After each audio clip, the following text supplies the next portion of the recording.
Penyanyi cita-cita tak ungkap alasannya pensiun jadi pedangdut. Calon istri Didi Mahardika singgung hidup adalah pilihan dan ada resiko yang dihadapi. Calon istri Didi Mahardika, cita-citata, memang belum lama ini mengaku sudah tak berkecimpung di industri musik dangdut alias pensiun jadi pedangdut. Bahkan, calon istri Didi Mahardika, cita-citata, sudah menolak berbagai tawaran manggung sebagai pedangdut lagi. Calon istri Didi Mahardika itu mengatakan keputusannya untuk hengkang sebenarnya cukup berat, mengingat namanya sudah besar. Namun cita-citata ternyata berakhir mantap untuk pensiun. Terlebih, dirinya juga sudah memikirkannya dengan matang. Mungkin untuk sebagian orang banyak yang bertanya-tanya Cita kenapa sih nggak didangdut lagi, tulisnya dikutip dari Instagram, Jumat, tanggal 18 November tahun 2022. Cita kenapa sih nolak kerjaan dangdut off air, on air? Nggak sayang apa, kan uangnya lumayan, kan nama kamu udah besar di dangdut. Jawabannya hidup itu pilihan. Once kamu memilih sesuatu, itu ada pertimbangan yang besar di baliknya, yaitu prinsip, tambahnya. Perempuan 28 tahun ini sadar akan risiko yang ada dari keputusan besarnya itu. Namun, dia juga tak bisa menampik bahwa sejak awal menjadi pedangdut bukanlah pasionnya. Padahal, karir cita-cita tak begitu baik di industri musik dangdut. Ketika kita memilih sesuatu itu ada risiko yang kita harus hadapi, suka dukanya selalu ada, imbuhnya. Tapi hidup terus berjalan.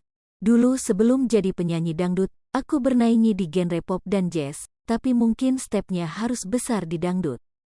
Ya mau gimana itu bukan pasionku, sehingga ketika banyak rintangan 7 tahun di industri dangdut agak berat ku jalani.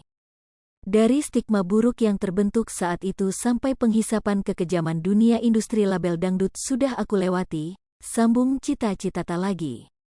Kendati demikian, pelantun lagu Goyang Dumang ini Teta P bangga pada dirinya. Pasalnya, cita-citata berhasil melalui perjalanan panjang tersebut.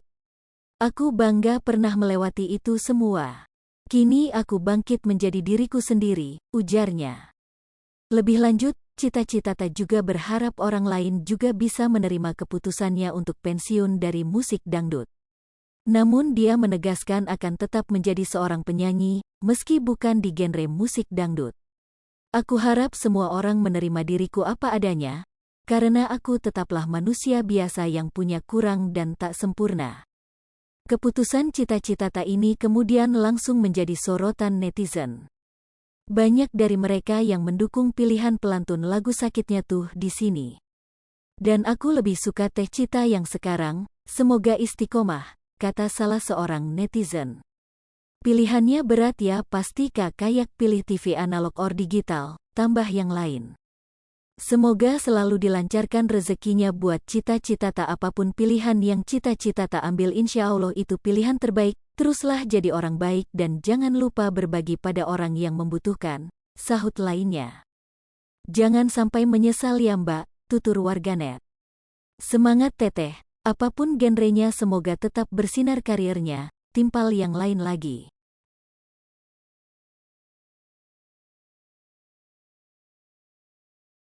Hai pemirsa Sri Popo TV, jangan lupa komen, like, dan subscribe, serta tonton terus berita-berita terupdate lainnya ya.